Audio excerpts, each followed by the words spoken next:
በጌታችን በኢየሱስ ክርስቶስ እጅግ በጣም የተወደዳችሁ የፕሮግራማችን ተከታታዮች የእግዚአብሔር ጸጋና ሰላም እንኳን በዛላችሁ። ይህ በየሳምንቱ አርብ ከምሽቱ 1 ሰዓት ተኩል እስከ 2 ሰዓት በድጋሚ ደግሞ ሰኞ ከቀኑ 5 ሰዓት እስከ 5 ሰዓት ተኩል የሚተላለፍ የሪፍት ቫሊ ግሎባል ሚሽን የፍቅር ማህበረሰብ ፕሮግራም አገልግሎት ነው። በዚህ ፕሮግራም ላይ በተለያዩ ጊዜያት ለፍቅር ማህበረሰብ ግንባታ፣ ለወንጌል ተልእኮ፣ ለቤተክርስቲያን አንድነት ጠቃሚ የሆኑ መልእክቶችን በተከታታይ በማስተላለፍ ላይ እንገኛለን። ዛሬም የኢኮኖሚን ቀንበር የምንሰብርበት ከመንፈሳዊ በረከት አልፈን የዕለት ተዕለት ኑሯችንን ወደ ዘላቂ ስኬት የሚያሻግር ትልቅ መለኮታዊ ምስጢር እዤላችሁ መጥቻለሁ። ይሄ በጣም ደስ የሚለኝ ርዕስ ነው። እናንተም ደግሞ እንደምትባረኩበት በጣም አምናለሁ። መቼም እያንዳንዱ መሳሪያ የራሱ ማንዋል አለው። የእግዚአብሔር ማንዋል ደግሞ የሚገኘው በመጽሐፍ ቅዱስ ውስጥ ነው። እግዚአብሔር ቃሉ ነው። ስለዚህ ቃሉን ሰምተን ብናደርግ እግዚአብሔር እንደ ቃሉ ስለሆነ እንደኛ ስሜት ሳይሆን እንደኛ ባህል ወይም ማንነት ሳይሆን እግዚአብሔር እንደ ቃሉ ስለሆነ በቃሉ መሰረት ከሄድን ራሱ የተናገረው ቃሉ ይባርከናል። እግዚአብሔር ይመስገን። ዛሬ በሕይወታችን ታላቅ ነገር ይሆናል ብዬ አምናለሁ። መቼም በዚህ ምድር ላይ ስንኖር ብዙ ነገሮች አሉ የምናሰላስላቸው። በተለይ እንደው አንድ ነገር ብቀበል ከአንድ ነገር ቢሰጠኝ ቢረዳኝ የሚል የተረጅነት ስሜት በሕይወታችን ውስጥ ሞልቶ ነው ያለው። በተለይኛ እንደ አፍሪካ ሚስጥሩን ባይገባኝም ማለት ነው። የተረጅነት ስሜት በጣም በውስጣችን የሞላ ነው።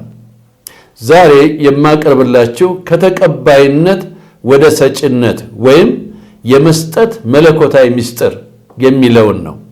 ሰዎች እዚህ ጋር ስላልገባን በመስጠት ውስጥ የሚገኘውን በረከት ጥቂት ሰዎች ብቻ ሲካፈሉ፣ ብዙ ሰዎች ግን በመቀበል ብቻ ጊዜያቸውን ስለሚያሳልፉ እስካሁን ድረስ አፍሪካ ወይም ደግሞ ኢትዮጵያ የአፍሪካ አንድ ሀገር ስለሆነች ሕይወታችን አብዛኛው በመቀበል ላይ የተመሰረተ ነው። ጥቂት ሰዎች ግን እግዚአብሔር ቃል እንደ ቃሉ በመሄድ እውነትን በመከተል ከመቀበል ወደ መስጠት መለኮታዊ ምስጢር በመሸጋገር እግዚአብሔር አምላክ ለብዙ ሕዝብ በረከት ያደረጋቸው እጅግ በጣም ብዙ ኢትዮጵያውያን አሉ። ስለ እነሱ ደግሞ እደነቃለሁ። እግዚአብሔር ይመስገን። ምክንያቱም ብዙ አይቻለሁና ምንም ነገር ሳይኖራቸው ስለ ወንጌል ብለው ጫማቸውን ሰጥተው ባዶ እግራቸውን የሄዱ ሰዎች አይቻለሁ። እኔን በሰው ቤት ቅጠሩኝና የማገኘው ደሞዝ ለወንጌል ይሁን ብለው የወሰኑ ሰዎችን አይቻለሁ። እግዚአብሔር ከፍ ያደረጋቸው ብዙ ኖሯቸው ሳይሆን ከማጣታቸው እስከ 50፣ 60፣ 20 ሚስዮናውያን ስፖንሰር ያደረጉ ኢትዮጵያውያን አውቃለሁ። ኖሯቸው ሳይሆን ነገር ግን ከጉድለታቸው ይሄንን ምስጢር በመረዳታቸው ይሄን አድርገዋል። ታዲያ እግዚአብሔር በጣም ማይቲ ብሌዚንግ በሕይወታቸው ላይ አድርጎ ሕይወታቸው የተለወጠ አሁንም ለብዙ ሰዎች በረከት የሆኑ በጣም ብዙ ቅዱሳን በቤተ ክርስቲያን ውስጥ አሉ። ታዲያ አንድ ምስጢር አላወቅንም። መስጠት የሚጀመረው ሀብት ከተገኘ በኋላ ነው። መስጠት ያለባቸው ሀብታሞች ናቸው በሚል ብዙ ሰዎች ወደ መቀበል ፕሪንሲፕል ውስጥ ገብተው ከጥቂት ሀብታሞች ለመቀበል የሕይወት መርሃቸውን አስቀምጠውታል። ይህ በጣም ከባድ ኪሳራ ነው። ጌታ ኢየሱስ ክርስቶስ ራሱ በሐዋርያት ሥራ ምዕራፍ 20 ቁጥር 35 ላይ እንደተናገረው ከሚቀበል ይልቅ የሚሰጥ ብፁዕ ነው ይላል። ብፁዕ በጣም ይገርመኛል። የቃል ብፅዕና ቀላል አይደለም። የሚሰጥ ሰው ብፁዕ ነው ብሎ በደንብ ይናገራል። እስኪ አንድ ክፍል እንመልከትና ከዚህ ክፍል ላይ የምንማራቸውን ትምህርቶች እንውሰድ። መቼም እግዚአብሔር እንደ ቃሉ ነው። ቃሉን ከታዘዝነው በረከት አለ። ቃሉን ካልታዘዝነው በዚያ ውስጥ ያለውን በረከት አናገኝም። ማንዋላችን መጽሐፍ ቅዱስ ስለሆነ ማለት ነው። የማነበው ክፍል ፊልጵስዩስ ምዕራፍ 4 ወደ ፊልጵስዩስ ሰዎች ምዕራፍ 4 ከቁጥር 14 ጀምርና እስከ 19 አነባለሁ። ሆኖም ይላል በመከራዬ ጳውሎስ ነው የሚናገረው። ሆኖም በመከራዬ ከእኔ ጋር ስለተካፈላችሁ መልካም አደረጋችሁ ይላቸዋል ለፊልጵስዩስ ሰዎች። የፊልጵስዩስ ሰዎች ሆይ ይላቸዋል፣ ወንጌል በመጀመሪያ ሲሰበክ ከመቄዶንያ በወጣው ጊዜ ከናንተ ብቻ በቀር ሌላ ቤተ ክርስቲያን በመስጠትና በመቀበል ስሌት ከኔ ጋር እንዳልተካፈለች እናንተ ደግሞ ታውቃላችሁ። በተሰሎንቄ እንኳን ሳለው አንድ ጊዜና ሁለት ጊዜ ያስፈልገኝን ሰዳችሁልኝ ነበርና በስሌታችሁ የሚበዛውን ፍሬ እንጂ ስጦታውን ፈላጊ አይደለሁም። ነገር ግን ሁሉ አለኝ ይበዛልኝማል። የመዓዛ ሽታ የተወደደ መስዋዕት የሚሆነውን ለእግዚአብሔር ደስ የሚያሰኘውን ስጦታችሁን ከአፍሮዲጡ ተቀብዬ ተሞልቻለሁ። አምላኬም እንደ ባለጠግነቱ መጠን በክብር በክርስቶስ ኢየሱስ የሚያስፈልጋችሁን ሁሉ ይሞላባችኋል። ለአምላካችን ለአባታችን እስከ ዘላለም ድረስ ክብር ይሁን አሜን ይላል። እንዴት ድንቅ ነው! እንዴት ድንቅ ነው!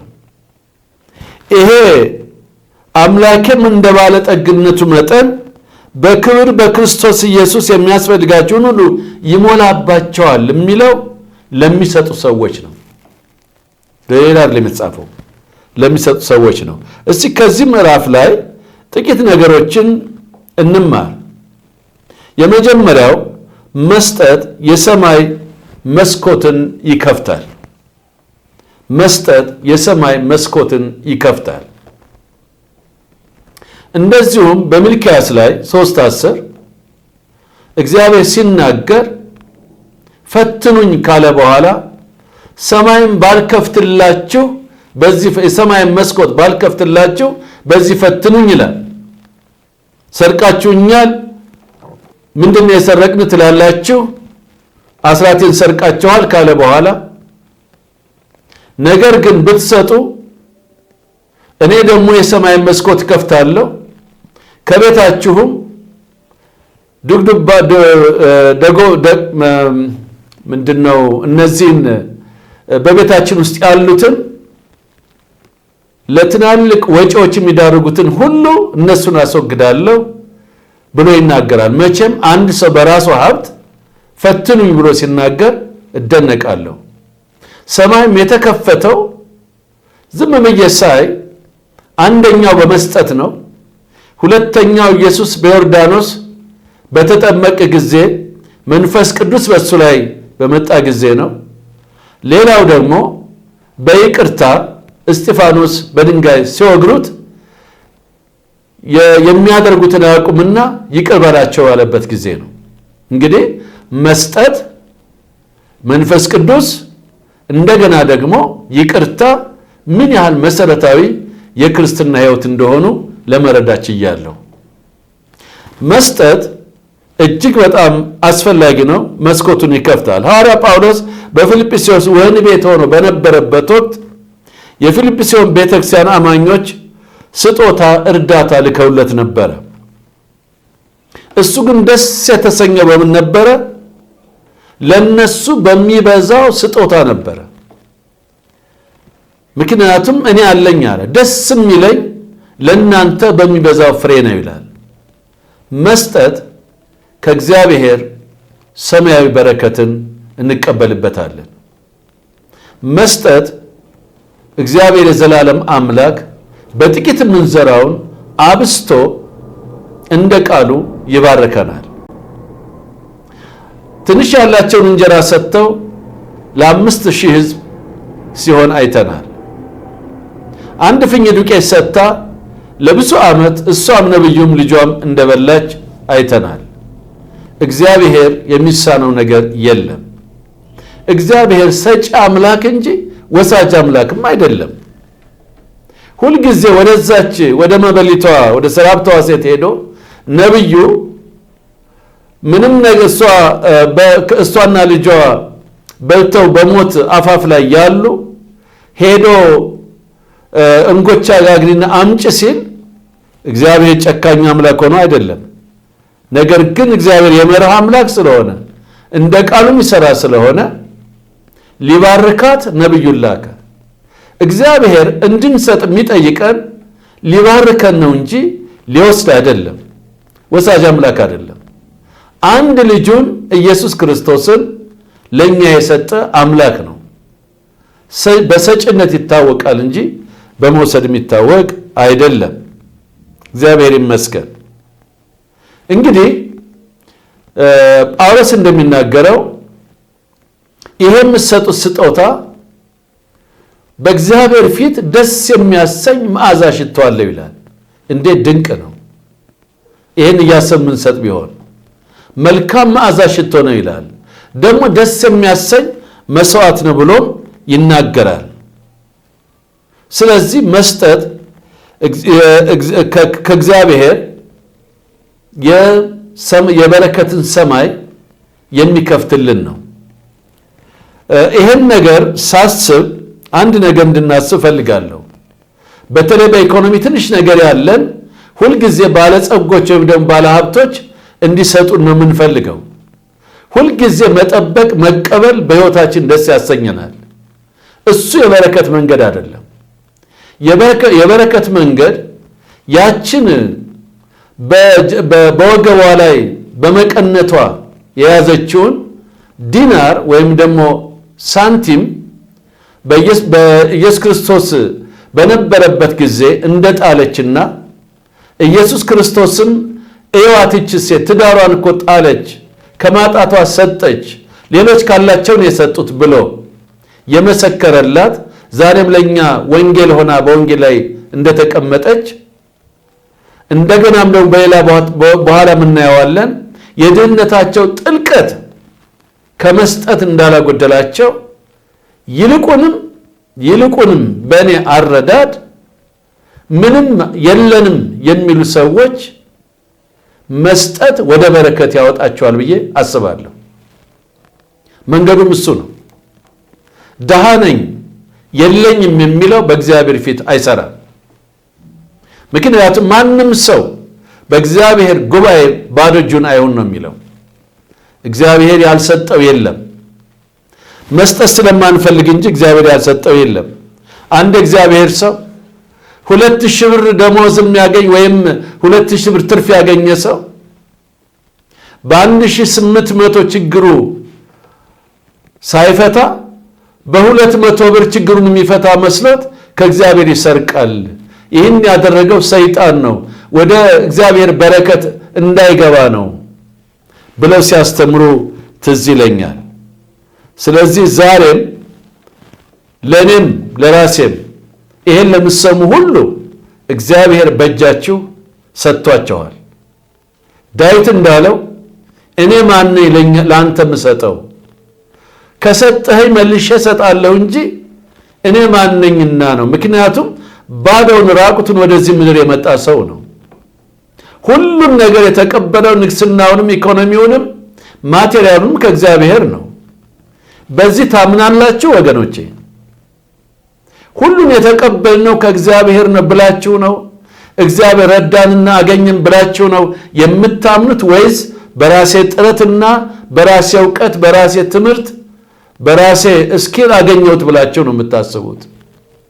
አዎ፣ በሁለተኛው ላይ የምታስቡ ከሆነ ባለቤቶች እናንተ ናችሁ። ነገር ግን ይህን ሁሉ ያደረገው እግዚአብሔር ነው። የሰጠኝ እግዚአብሔር ነው። ጤና የሰጠኝ፣ ኢኮኖሚ የሰጠኝ፣ ይህን ስራ ልሰራ ዕውቀት የሰጠኝ እግዚአብሔር ነው ብላችሁ የምታምኑ ከሆነ ደግሞ የእግዚአብሔር ልጅ ነኝ ብላችሁም የምታምኑ ከሆነ የአባታችሁን ቃል መፈጸም ግድ ይላቸዋል። አለበለዚያ ግን አንድ ቀን እፍ ይልበታል። ትለብሳላችሁ አይሞቃችሁም፣ ትበላላችሁ አትጠግቡ። ምን ማለት እንደሆነ ታውቃላችሁ? ዛሬ እግዚአብሔር ብዙ ሀብት ሰጥቷቸው ለወንጌል የማይሰጡ፣ ቤተሰቦቻቸውን የማያስቡ፣ ድሆችን የማያስቡ፣ አስራታቸውን የማይከፍሉ እነሱ በቤታቸው የልባቸውን የውስጥ ደስታ ብታዳምጡት በእውነት ነው ደስታ የላቸውም። የሚረኩበት ምንም መንገድ የላቸውም። ገንዘብ ነው አላቸው፣ አዎ ልክ ነው፣ ሁሉ ነገር አላቸው። ነገር ግን የውስጥ እርካታ የላቸውም። እንደ መስጠት ለሰው እርካታ የሚሰጥ ምንም ነገር የለም። በቃ ይሄ እውነት ነው። እግዚአብሔርም ደስ የተሰኘው በልጁ መስጠት ነው። እኛም ደስታችን ሙሉ እንዲሆን ከፈለግን በመስጠት በረከት መሆን አለብን። ሁለተኛው መስጠት ከችግርና ከድህነት እንደሚያወጣ እኔ ስለ ብልጽግና ሰባኪ አይደለሁም፣ እሱን መቀበልም አይደለሁም። እውነትን ደግሞ አልክድም። በመስጠት የሚገኝ በረከት እንዳለ አምናለሁ። እግዚአብሔር ጥቂቷን እንደሚያባዛም አምናለሁ። ይህን ስል ሚራክል መኒን ቀበላለሁ ማለት አይደለም። ነገር ግን እግዚአብሔር 5 እንጀራ ለ5,000 እንዳባዛ ዛሬም የማገኛትን 2,000 ብር 3,000 ብር እንደሚያባዛት እያባዛ ወር እንደሚያደርሰኝ ግን አምናለሁ። እግዚአብሔር በመስጠት ውስጥ ደግሞ በረከት እንዳለ መጽሐፍ ቅዱስ ያሳየናል። ስለዚህ ብዙ ሰዎች ይህም ባለማወቅ እኔ ድሃ ነኝ የምሰጥ የለኝም ይላሉ። እንደገና ስለ መስጠት ደግሞ ስታስተምር የብልጽግና ወንጌል ነው ይላሉ። ይሄ ራሱ መርገም ነው። እውነተኛ ወንጌል ማስተማር ትክክል ነው፣ ሰዎች ወደ በረከት ያመጣል። ለዚህ ነው አንዳንድ መጋቢዎች ስጦታ ሲጠየቁ ህዝባችን ድሃ ነው ይላሉ። አሁንም ለመቀበል እጃቸውን ይዘረጋሉ፣ ለመስጠት የሚዘረጋ እጅ የላቸውም። ምክንያቱም ስለ መስጠት ህዝባቸውን አያስተምሩም። ካስተማሩ ሌላ ትርጓሜ ስለሚሰጥ ይሄ ስህተት ነው። በሁለተኛ ቆሮንቶስ ምዕራፍ 8 ላይ ስለ መቄዶንያ አብያተ ክርስቲያናት የተጻፈ አስደናቂ ታሪክ አለ። ታውቁታላችሁ። በከባድ መከራና በታላቅ ድህነት ውስጥ ያሉ ሰዎች ነገር ግን ድህነታቸው በዛ ድህነት በዛ መከራ ውስጥ እንኳን እያሉ ለሌሎች ቅዱሳን የሚሆን የሚሰጡት ነገር አላቸው። ዛሬኛ በመካከላችን ብዙ ድሆች እያሉ የሚበሉት አጥተው ማሰብ አቅቶናል። በማህበረሰብ ውስጥ ብዙ የመማር ያቃታቸው ልጆች እያሉ እነሱም መርዳት አቅቶናል። አንድ አገልጋይ ወደኛ ሲመጣ እንዲሰጠን እንጂ እንግዳ ተቀብለን ባርከን እንዲመለስ አንፈልግም። ስለዚህ ስትራቴጂያችን ሁሉ ጊዜ የመቀበል ስትራቴጂ ነው፣ የመስጠት ስትራቴጂ የለንም። ይሄ እንግዲህ መጽሐፍ ቅዱስን እንደገና ማየት የሚገባ ይመስለኛል። በትልቅ መከራ ውስጥ ሆነ ይላል ተፈትነው ሳለ የደስታቸው ብዛትና የድህነታቸው ጥልቀት የቸርነታቸውን ባለጠግነት አብስቷል ነው የሚለው። ሰው እንዴት በመከራ ውስጥ ሆኖ በችግር ውስጥ ሆኖ ልስጥ እያለ እንዴት ይለምናል? እንዴት አይነት መገለጥ ነው! እንዴት አይነት መገለጥ ነው!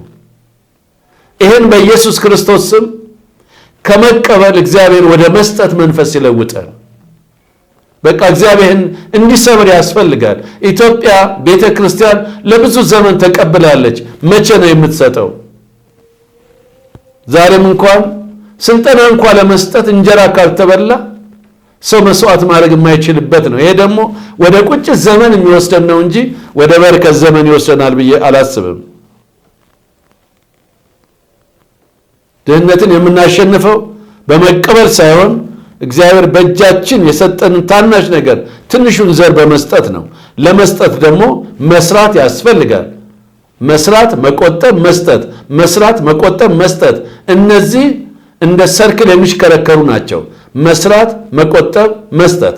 ካልሰራ ድህነት እንደ ወንበዴ፣ ችጋር ደግሞ እንደ ሰይፍ ሆኖ ይመጣብሃል። አልቀሃል እዚያ ጋር። ከሰራህ ደግሞ መቆጠብ ደግሞ አስፈላጊ ነው። እግዚአብሔር የሰጠህን ደግሞ ለእግዚአብሔር መስጠት እጅግ በጣም አስፈላጊ ነው።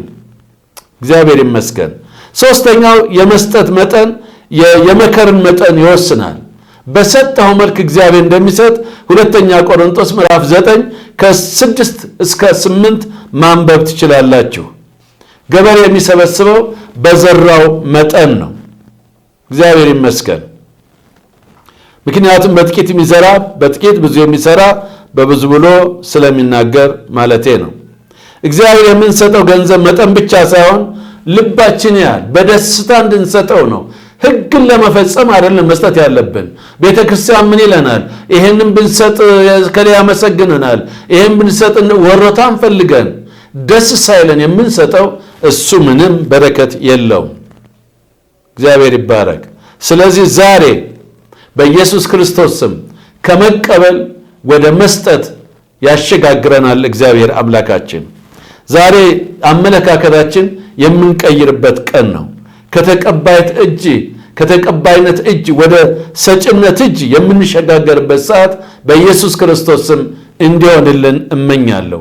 ዘላቂ ኢኮኖሚን ካልገነባን፣ እርስ በርስ ካልተረዳዳን፣ መስጠት ባህላችን ካልሆነ የቁጭት ዘመን ይሆንብናል። ምክንያቱም በዚህ ስትራቴጂ እንደ ጎርፍ የመጡ ብዙ ነገሮች አሉና ገንዘብ በሰው ልብ መካከል ላይ ሲቀመጥ አደጋ አለውና እርስ በርስ መረዳዳት የምንችለው መስጠት ስንችል ብቻ ነው። መስጠት ሲባል ግን ሚሊዮነር መሆን የለብንም። ቅድም እንዳልኩት እግዚአብሔር የተመሰገነ ይሁን። መስጠት ስንጀምር እግዚአብሔር በእጃችን ባለው ስራ ላይ ይባርካል። የእጆቻችንን ፍሬ እግዚአብሔር አምላክ ይባርካል። በረከቱም ደግሞ ያፈስልናል። ከተረጅነት አስተሳሰብ ወጥተን በትጋት እየሰራን እየሰጠን እግዚአብሔር ያዘጋጀውን በረከት እንድናገኝ እግዚአብሔር ይርዳል። እግዚአብሔር የተመሰገነ ይሁን። ስለዚህ እግዚአብሔር እንዲረዳን አጥብቀን መጸለይ ያስፈልጋል።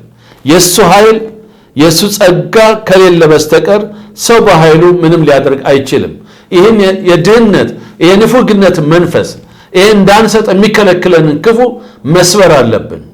አሁን አንድ ላይ እንጸልያለን።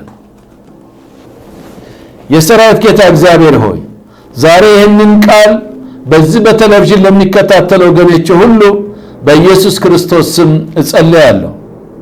ከሕይወታቸው ላይ የችግርን የድህነትን ሁልጊዜ የመቀበልና አስተሳሰብና ቀንበር በኢየሱስ ክርስቶስ ስም ሰበር ነው። በናዝሬቱ በኢየሱስ ክርስቶስ ስም የመቀበልና አስተሳሰብ በኢየሱስ ክርስቶስ ስም ሰበርን። እግዚአብሔር የዘላለም አምላክ የሰጭነትን ልብ መለኮታዊ ጸጋን በውስጣችን በኢየሱስ ክርስቶስ ስም አፍስስልን እጸልያለሁ። ደግሜ ጌታ ሆይ የሰጭነትን ልብና መለኮታዊ ጸጋን በውስጣችን አፍስስልን። በእጃችን ባለችው በሰጠን ትንሿ ስራና ቢዝነስ ላይ በረከት እንዲወርድ በኢየሱስ ስም እጸልያለሁ። የእጆቻችሁን ፍሬ ባርካለሁ ያልክ እግዚአብሔር የእጆቻችንን ፍሬ እንድትባርክ በኢየሱስ ክርስቶስ ስም እጸልያለሁ። እነዚህ ወሳጆች የስልብና የተለያዩ ድግምት ሟርት በኢኮኖሚያችን ላይ በስራችን ላይ ያለ ሁሉ በናዝሬቱ በኢየሱስ ስም የተሰበረ ይሁን። እግዚአብሔር የዘላለም አምላክ ካንተ በሚመጣ ባለጠግነት ዕለት ዕለት የሚያስፈልገንን በኢየሱስ ክርስቶስ ስም እንድትሞላ እንጸልያለሁ። እንደ ባለጠግነት መጠን ትችላለህና በኢየሱስ ክርስቶስ ስም የኢኮኖሚ ቀንበራችንን የተሰበረ ይሁን። ከተቀባይነት ወጥተን ደግሞ ለብዙዎች በረከት የምንሆንበትን ዘላቂ የኢኮኖሚ አጥር የኢኮኖሚ አቅም እንድትፈጥርልን በኢየሱስ ስም እጸልያለሁ። እግዚአብሔር የዘላለም አምላክ ድህነትን በጸጋ ተቀብለን በመቀበል ዘመናችን እንዳናሳልፍ ነገር ግን እንደነዛ ቅዱሳኖች ከማጣታችንም ቢሆን በብዙ ችግርና ውጣ ውረድ ውስጥ ብንሆን በብዙ የኢኮኖሚ ጫና ውስጥ ብንሆን የሰራዊት አምላክ እግዚአብሔር አንተ ሰጪ አምላክ ነህና ያንተን ባህሪ በመከተል በመስጠት እግዚአብሔር እንድትባርከን በኢየሱስ ስም እጸልያለሁ። እግዚአብሔር አምላክ ሆይ ስለሰማን ተመስገን። በኢየሱስ ክርስቶስ ሕያው ስም ጸለይኩ፣ አሜን። እግዚአብሔር የተመሰገነ ይሁን። እግዚአብሔር አምላክ የምንሰጥበትን በመስጠት በተትረፈረፈ በረከት በኢየሱስ ክርስቶስ ስም ይባርከን፣ አሜን።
Tell